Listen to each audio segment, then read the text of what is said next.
맞습니다. 헌신 예배가 이렇게 또 드려지는데요. 무엇보다 여성교회가 또 교회에 이렇게 많은 활동을 해야 또 교회도 부흥하고 그러는데 시대적으로 그것을 하나님이 허락하지 않는다 생각이 듭니다. 오늘 본문 말씀을 통해 우리에게 하나님이 주시는 것이 무엇인가 우리가 함께 또 전하고 또 저도 깨닫기를 원합니다. 드로잉쇼 작가라는 김진규 예술 감독은 그는 드로잉쇼를 통해서 예수 그리스도를 증거하는 사람입니다. 그는 처음부터 그러한 삶을 살 사람이 아니었어요. 미술을 전공하고 또 자기가 자기 작품 활동을 하지만 그의 삶은 언제나 좌절과 절망과 낙심뿐이었습니다. 그의 삶에는 풀리지 않는 여러 가지 문제로 인해서 늘 고통 가운데 있었고 그는 공황장애를 아주 심하게 이렇게 겪어서 죽음을 언제나 직면하고 살았다고 합니다. 그런데 자기 가정 안에 누나만 이렇게 교회를 다녔다고 해요. 그래서 언제나 누나를 조롱거리로 삼고 또 누나가 결혼하고 조카들도 교회를 이렇게 다녔는데 언제나 조카들을 어떻게 하면 교회를 못 나가게 하는가? 그에게는 그게 사명이었다고 해요. 아버지는 스님이었고 그러나 그가 죽음 앞에서 예수님을 자기는 보았다고 이렇게 이야기를 합니다. 사도 바울이 담에서 주님을 본 것처럼 자기도 예수님을 보았다는 것이에요. 그래서 예수님이 자기한테 이런 말씀을 하셨다는 것입니다. 내가 보고 들은 것을 내게 준 제주로 세상에 알려라. 이렇게 이야기를 하셨다는 것이에요. 그러면서 그는 자기가 가지고 있는 그 드로잉쇼, 그러니까 큰 대형 종이에다가 목탄을 가지고 5, 6분 안에 그림을 그려내는 것이에요. 그러니까 그에게 주는 하나님이 주시는 영감대로 그림을 그리는 건데 주로 최후의 만찬이라든가 예수님의 십자가 처형 모습, 부활의 모습 이런 것을 통해서 예수님을 이렇게 증거합니다.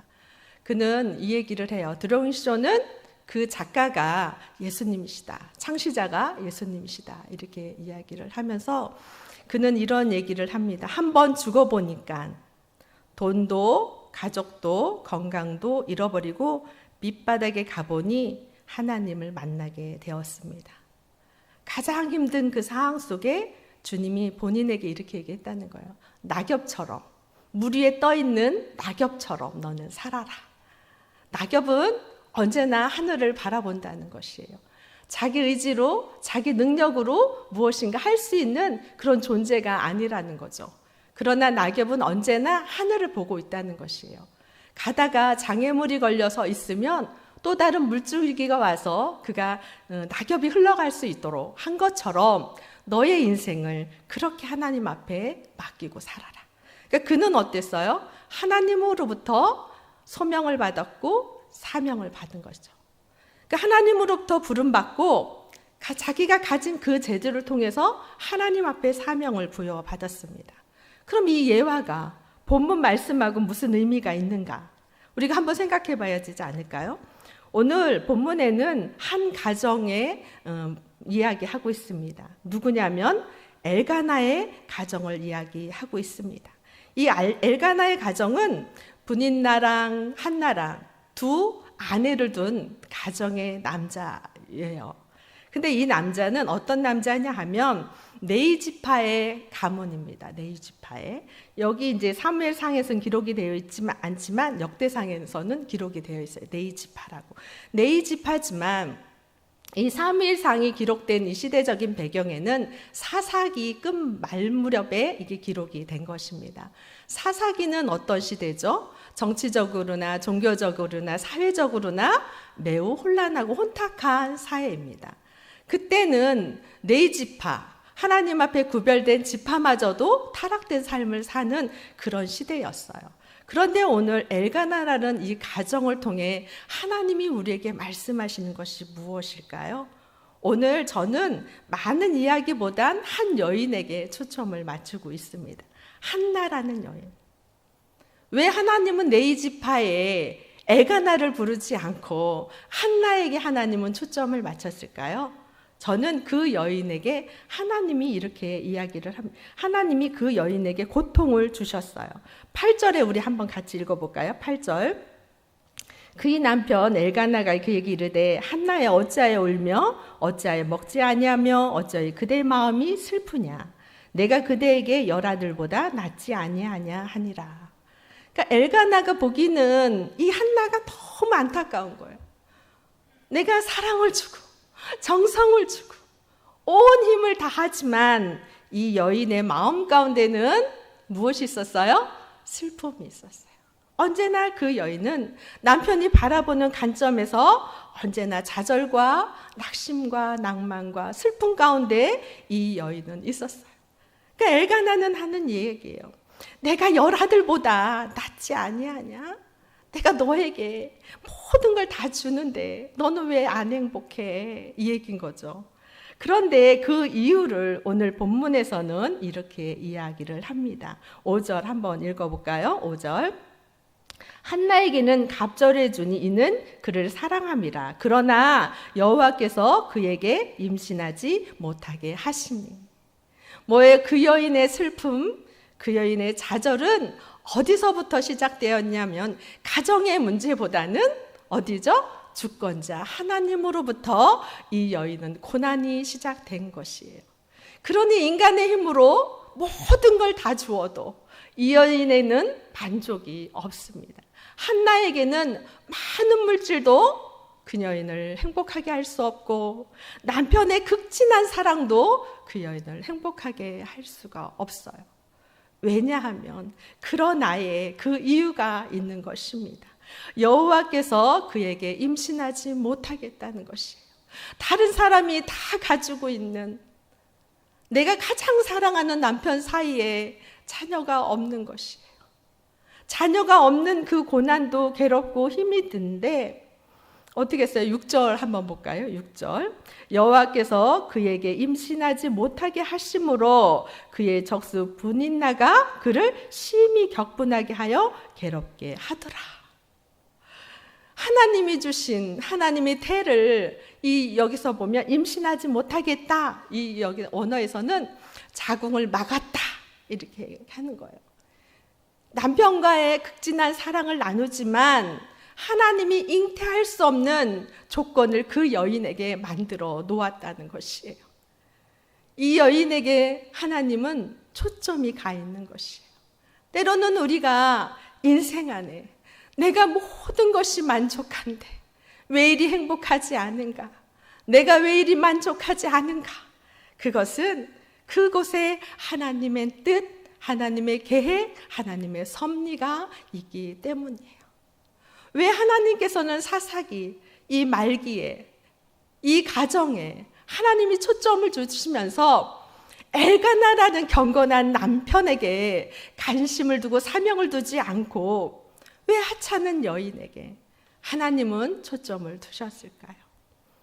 분명하게 하나님께서는 엘가나를 선택했다면 여기선 사무엘상에 누가 중요해요? 사무엘이잖아요. 그래서 사무엘을 통해서 왕이 세워지지 않습니까? 그런데 하나님께서 엘가나라는 남자를 선택했다면 그 남자에게는 뭐가 있었어요? 자손이 있었죠. 자손이. 그 중에 한 사람을 세우면 되는데 하나님께서는 그 남편을 선택한 게 아니에요. 그 가정에 그 여인을 선택한 것이라는 것이에요. 그 여인에게 하나님은 고난을 주시고 고통을 주시고 수치를 주시고 아픔을 주시고 슬픔을 주시면서 하나님의 뜻을 이 시대에 사사시대에 이루고자 하는 하나님의 분명한 뜻이 있다는 것입니다. 우리의 삶도 한번 돌아보면 참 좋을 것 같아요. 오늘 제목이 우리가 무엇으로 행복해질 수 있는가? 여러분, 무엇으로 우리를 행복하게 하고 무엇으로 만족하게 할까요? 세상 사람들은 물질이 그들을 만족하게 할 수 있습니다. 남편의 사랑이 그들을 만족하게 할 수 있습니다. 그러나 하나님의 선택받은 자, 예수님을 나의 구주 나의 하나님으로 영접한 자에게는 남편과의 관계 안에서만 행복을 누릴 수 있게 하지 않는다는 것이에요. 하나님은 곤고하게 합니다, 우리를. 특히 우리 여성교회, 우리 회원 여러분, 성도 여러분, 그렇지 않습니까? 행복해야 됨에도 불구하고 행복하지 못할 때가 있잖아요. 도대체 나는 왜 행복하지 않는 거지? 나는 왜 만족함이 없는 거지? 이런 질문을 하지 않습니까? 저도 합니다. 저도 합니다.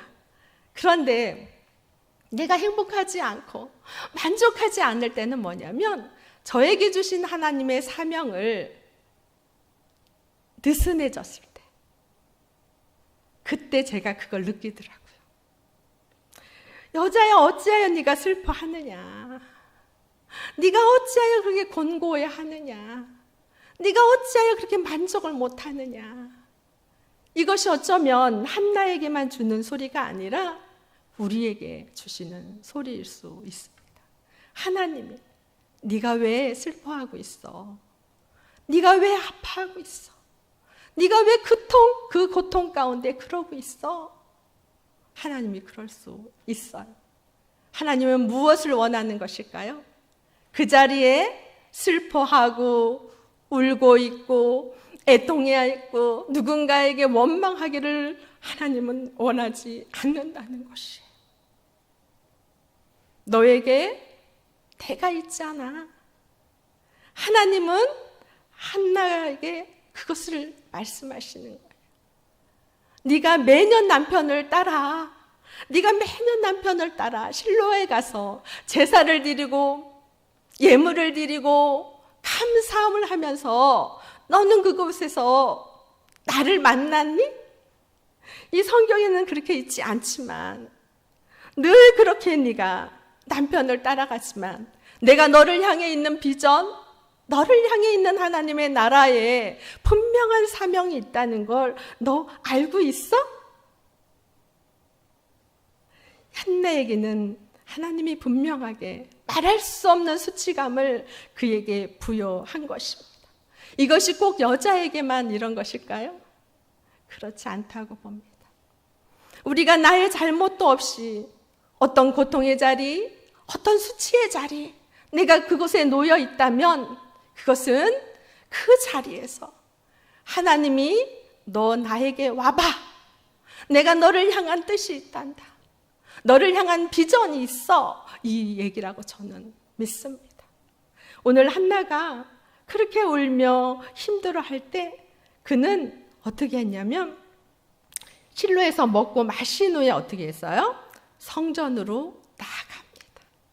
그래서 자신의 마음이 괴로움을 여호와 앞에 통곡하지 않습니까? 통곡하지 않습니까?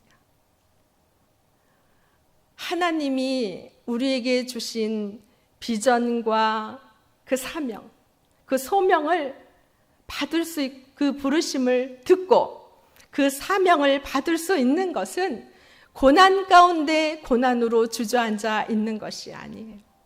하나님을 향해 기도할 때, 하나님을 향해 손을 들 때, 하나님을 향해 애통할 때 하나님이 그를 돌보시는 것이. 이 한나가 자신의 마음의 괴로움을 가지고 여호와 앞에 나갑니다. 그리고 여호와 앞에 이렇게 하는 거예요. 주의 여종의 고통을 돌보시고 나를 기억하사 주의 여종을 돌봐달라. 아들을 달라. 얘기를 해요. 아들을 달라. 여러분, 저도 아들 한 명 있습니다. 그런데 이 부모의 애간장이 타잖아요. 자녀들한테. 그런데 오늘 한나의 모습 속에서 우리는 하나님이 우리에게 무엇을 주시는지 들어야 된다고 봅니다. 저도 듣습니다. 한나가 하나님 앞에 구하고 간구했어요. 그때 하나님이 어떻게 하셨죠? 주셨어요. 한나에게 아들을 하나님이 주셨어요. 주셨는데 이 한나가 어때요? 이 면류관이잖아요. 내가 고통 가운데, 슬픔 가운데, 애통 가운데 남편의 사랑과 재물의 갑절이 있어도 얻을 수 없었던 그 남편을 이제 내 손아귀에 들어왔어요. 이 면류관. 어떻게 해요? 나의 면류관이 돼버리잖아요. 그래서 그를 자기의 면류관으로 쓰고 그것을 어떻게 해요? 자기 수치를 방어하려 하고 애써 그것을 포장하려고 하지 않습니까? 자녀를 통해서. 그것은 한나에게 주신 사명이 아니에요.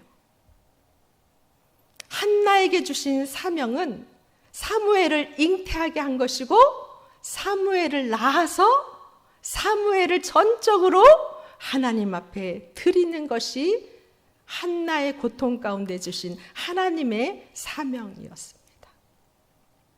우리 여성교회 성도 여러분, 우리가 지금 코로나로 인해서 교회 사역을 마음껏 할 수 없어요.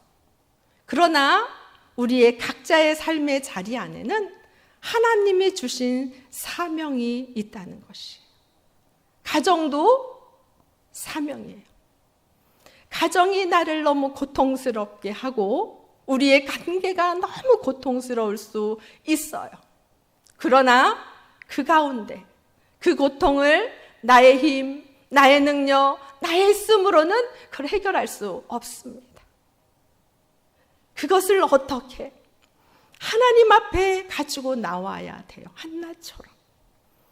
한나가 마음이 괴로워서 하나님 앞에 통곡할 때 엘리 제사장은 그 여인의 그 사정과 형편을 모르는 제사장은 그를 어떻게 보면 조롱한 거죠. 포도주 좀 끊어라. 여기 성전이야. 왜 행설수절하고 있어? 막 이렇게 할 수 있잖아요. 그렇게 하고 있잖아요. 그런 수모를 당하는. 그러니까 뭐래요? 내 주여 아니라는 것이. 내 마음이 슬프다는 것이. 여러분의 애통과 슬픔과 이 고난을 가지고 하나님 앞에 처절하게 울 때 남들은 조롱할 수 있습니다. 왜 저래? 아유, 믿음 생활 그냥 조용히 하면 얼마나 좋아. 이렇게 할 수 있어요. 그러나 고통하는 그 하나님이 주신 내 잘못이 아닌, 내 실수가 아닌 하나님의 뜻 가운데 오는 그 고통은 말할 수 없는 것이, 인간의 힘으로는 도저히 감당할 수 없는 것이라는 것이에요. 왜? 인간의 힘으로 감당할 수 있는 것은 하나님으로부터 안 올 수 있어요. 하나님이 뜻 가운데 고난을 주셨으면 내 힘으로는 아무리 애를 써도 죽음에 직면할 때까지 그 문제를 해결할 수 없을 수도 있어요. 너무 고통스러울 수 있습니다. 남들이 보면 왜 저러고 사나 할 정도로 힘들 수 있습니다. 그런 것이 나의 삶의 자리 안에 있다면 그것은 하나님의 뜻, 하나님의 비전, 하나님의 세우심이 분명히 있다는 것입니다. 이것을 통해, 그 고통을 통해, 그 아픔을 통해 하나님이 또 다른 하나님의 비전과 계획과 그림을 그리시는 그 하나의 퍼즐 가운데 쓸 사명자이기 때문에 하나님이 그런 것이에요. 그러면 우리가 사명을 받았으면 신학을 해야 된다 생각하겠죠? 그거는 아니죠. 그렇게도 부르시기도 하지만 한나는 아주 평범한 삶 가운데 그 여인이 아이를 낳는 것이 여러분 사명이라 생각하겠습니까? 여러분 생각 한번 해보세요. 이 한나가 어렵게 아이를 가졌어요. 그 아이를 낳았어요. 근데 그 아이가 사명이라 생각하겠어요? 여인이 자연스럽게 아이를 갖고 낳고 자라게 하는 것이 사명이라 생각했겠냐는 거죠. 아니라는 거죠. 그러나 누구는? 하나님은 내가 너에게 그 사명을 주었어. 여러분의 삶의 자리 안에 여러 다양한 사건과 어려움과 힘듦을 만날 수 있어요. 남자들은 직장 생활에서 감당할 수 있는 어려움을 경험할 수도 있어요. 수치를 당할 수도 있어요. 그것 가운데 하나님의 뜻이 무엇인지 물어봐야 되고 하나님이 말씀하시는 게 무엇인지 듣는 지혜가 있기를 바라고, 또 여자 성도 여러분도 여러분의 삶의 정황 안에, 내 삶 안에 만족함이 없어. 내 남편이 아무리 잘해도, 내 자녀가 너무 잘해도, 내가 물질이 풍성해도 나는 왠지 남에게 말할 수 없는 공허함과 외로움과 슬픔 가운데 젖어 있다면, 여러분, 하나님 앞에 독대하십시오. 독대하지 않고는 하나님의 뜻, 하나님의 비전, 하나님의 사명을 알 수가 없어요. 왠지 아세요? 하나님은 우리 이성으로, 우리의 생각으로 판단할 수가 없기 때문이에요.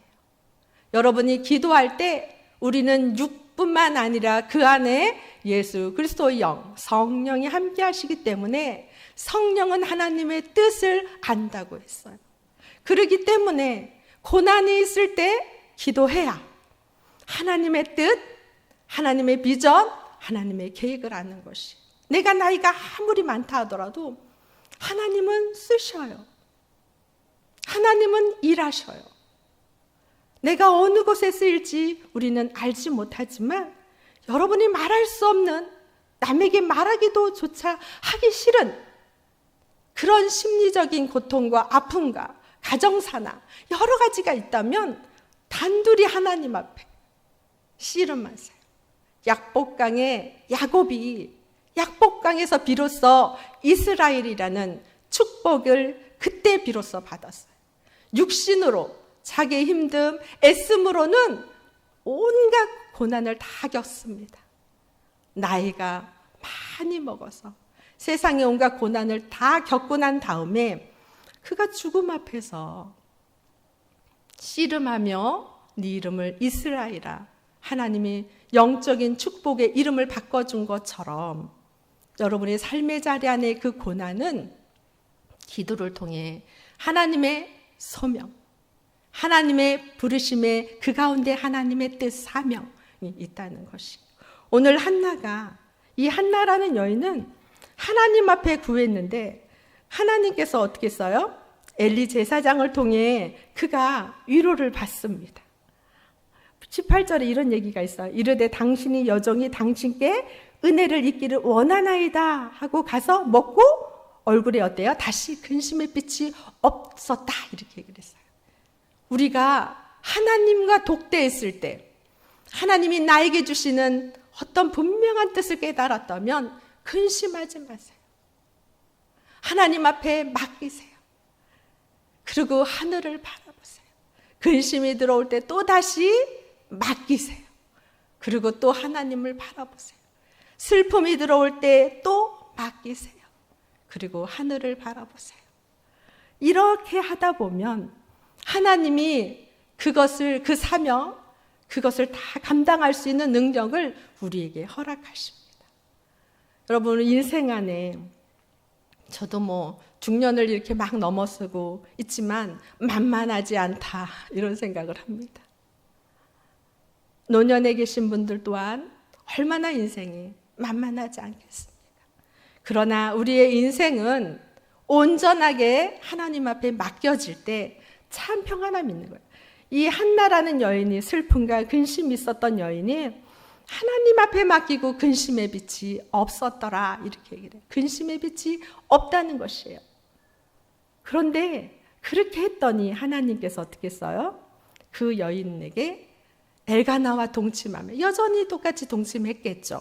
그런데 하나님이 여호와께서 그를 생각한지라, 그를 생각했다는 것이 뭐냐면, 하나님이 뭐예요? 이미 하나님과 한나와의 관계 안에서 하나님이 다루어 봤더니 된 거죠. 이제는 됐구나. 이제는 너에게 사명을 줘도 되겠구나. 너에게 사명을 줘도 너는 순종하겠구나. 그 고난을 넉넉히 이기겠구나. 하나님이 그때서 비로소 그를 생각하사 임신하게 했다는 것이에요. 그 아이를 낳고 그 아이를 젖먹이면서 남편이 매년 가지 않습니까? 실로에. 그때 이 여인은 따라가지 않습니다. 후반부 이렇게 보면 따라가지 않고 아이의 젖을 먹이면서 나중에 여호와 앞에 뵙겠다. 그분에게 영원히 드리기 위해서는 이 아이를 잘 양육하는 것이에요. 여러분, 혹시나 여러분이 아직 자녀를 움켜쥐고 있다면 내려놓으셔야 돼요. 이것도 여인들에게는 사명이에요. 왜? 그 아이들이 어떻게 하나님의 비전 안에서, 하나님의 설계도 안에서, 하나님의 나라의 그 퍼즐의 그림대로 쓰이기 위해서는 잡고 있으면 하나님이 쓰실 수가 없어요. 이 또한 한나가 하나님 앞에 어떻게 했냐면 온전하게 젖을 뗀 후 온전하게 실로에서 여호와 집에 갖다 드렸어요. 그 여인에게는 이게 쉬운 일이 아닙니다. 왜요? 아이 때문에 고통받았던 여인이기 때문이에요. 그 여인의 고통을 이 자녀가 해소시켜줬는데 자기의 수치와 자기의 부끄러움과 자기 아픔을 완전하게 해결시켜줬는데 이 아이를 어떻게 놔요? 육이 있다면.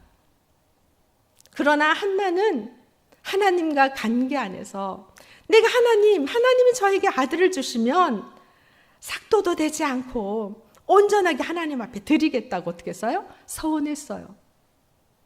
왜냐하면 하나님하고 기도 가운데 그는 사명을 성취할 수 있는 그런 믿음이 자리 잡고 있었기 때문에 하나님이 그 여인에게 그 아이를 준 것입니다. 근데 우리가 사명을 받지만 저도 갈기자로 막 갈 때가 있어요. 그죠? 그때마다 언제나 포커스를 주님 앞에 처음 주님이 나를 불렀던 그 자리를 돌아가는 훈련을 하는 것처럼 여러분의 삶의 자리 안에 하나님이 분명하게 주시는 메시지가 저는 있다고 봅니다. 고난 가운데 있는 분들도 있고 자녀로 인해 고난받는 자도 있을 것이고 부부관계에 있을 것이고 부모와의 관계도 있을 것이고 아주 여러 가지가 있을 수 있어요. 그 안에 하나님은 분명하게 뜻이 있다고 봅니다. 뜻이 있다고. 그것을 하나님 앞에 맡기고 기도하십시오. 왜 한나가 언제 행복해질 수 있었어요? 언제 만족감을 그 여인이 누릴 수 있는지 아세요? 우리가 2장 1절 한번 보겠습니다. 2장 1절 한번 띄워줘 보세요. 우리가 함께 읽겠습니다. 내 마음이 여호와로 말미암아 즐거워하며 내 뿔이 여호와로 말미암아 높아졌으며 내 입이 내 원수들을 향하여 크게 열렸으니 이는 내가 주의 구원으로 말미암아 기뻐함이다. 이 얘기했어요. 뭐예요? 그 여인이 하나님 앞에 온전한 사명을 다 감당할 때 하나님께서 그 여인에게 슬픔이 어떻게 됐어요? 기쁨으로. 수치가 그 여인의 뿔이 높아지는 은혜가 있었던 것이에요. 하나님 예수 그리스도를 믿는 모든 자에게는 다 삶의 자리 안에 사명이 있어요. 그 사명을 감당할 때 우리는 비로소 세상에서 누리지 못하는 세상에서 줄 수 없는 참 행복과 참 만족을 그때서 비로소 경험할 수 있는 것입니다. 왜 그런 줄 아세요? 하나님은 이런 분이시기 때문이에요. 6절, 7절 한번 본문을 띄워줘 보세요. 2장 6절, 7절. 여호와는 한번 볼까요? 여호와는 죽이기도 하시고 살리기도 하시며 수월에 내리기도 하시고 거기서 올리시기도 하시는도다. 여호와는 가난하게도 하시고 부하게도 하시며 낮추기도 하시고 높이기도 하시는도다. 아멘. 하나님은 이런 분이시기 때문이에요. 내가 지금 수치의 자리에 있어요. 말할 수 없는. 그런데 그 가운데 나의 잘못이 아닌 하나님의 주권하에 있는 것이라면 하나님과의 관계 안에서 초점을 맞추고 기도하면 어느 땐가 하나님이 구원의 은혜가 임하게 하시고 슬픔이 기쁨으로 수치가 영광의 뿔이 되는 그러한 은혜를 우리에게 주시는 것입니다. 아까도 우리 예화로 말씀드렸지만 그 드로잉 김진규 그 예술 감독은 언제 그가 가장 행복할 수 있었을까요? 그가 예수 그리스도를 목탄으로 큰 그림에 그려낼 때 그는 영적인 큰 기쁨을 경험한다는 것이, 그리고 그 가운데 많은 역사가 일어난다는 것입니다. 우리의 인생 또한 그런 것이에요. 우리의 인생이 나의 힘, 나의 능력, 나의 힘으로 다 누린 것 같지 않아요? 여러분, 많은 걸 누리고 있고 나에게 염려와 근심이었다면 그것 또한 오늘 말씀에서 주신 것처럼 은혜예요. 하나님이 허락했기 때문에 그런 걸 누리는 거예요. 그 자리도 사명이 있는 것이에요. 누구한테 목을 곧게 세우고 누구한테 나 괜찮은 사람이라 자랑하라고 준 게 아니라 하나님의 은혜를 베푸심은 또 다른 자에게 흘러가도록, 또 다른 자를 섬기도록 하나님이 주신 것이라는 것이, 하나님이 사명을 감당한 사람에게는, 그 여인 한나에게는 아들이 얼마나 귀했어요? 그죠? 온전히 사명을 이루었더니 하나님께서 은혜의 덤을 허락하시는 걸 우리는 볼 수 있습니다. 그것이 2장 21절인데요. 제가 한번 읽어드려 보겠습니다. 여호와께서 한나를 돌보시사 그로 하여금 임신하게 하여 새 아들과 두 딸을 낳게 하셨고 아이 사무엘은 여호와 앞에 자라니라. 아멘. 우리 7, 8 여성기 성도 여러분, 성교회 여러분, 여러분의 삶의 자리 안에 분명한 하나님의 소명이 있고 사명이 있습니다. 그리고 가장 어려운 시기에, 사사기에 한나라는 한 여인을 부른 것은 큰 의미가 있습니다. 이 시대도 어둠의 시대고 혼탁의 시대고 혼란의 시대예요. 우리 여성들이 다시 주님 앞에 거룩함을 세우고 하나님이 주시는 그 비전, 그 뜻, 세상의 가치관으로 우리를 물들이는 것이 아니라 하나님이 주시는 그 비전 안에 여러분이 날개를 피십시오. 그때 하나님께서는 하나님의 나라의 공동체를 세울 뿐만 아니라 여러분의 삶의 자리 안에도 한나에게 주신 더해지는 은혜, 풍성한 은혜가 있음을 주님 이름으로 축복합니다. 기도하겠습니다. 사랑의 하나님, 참으로 감사합니다.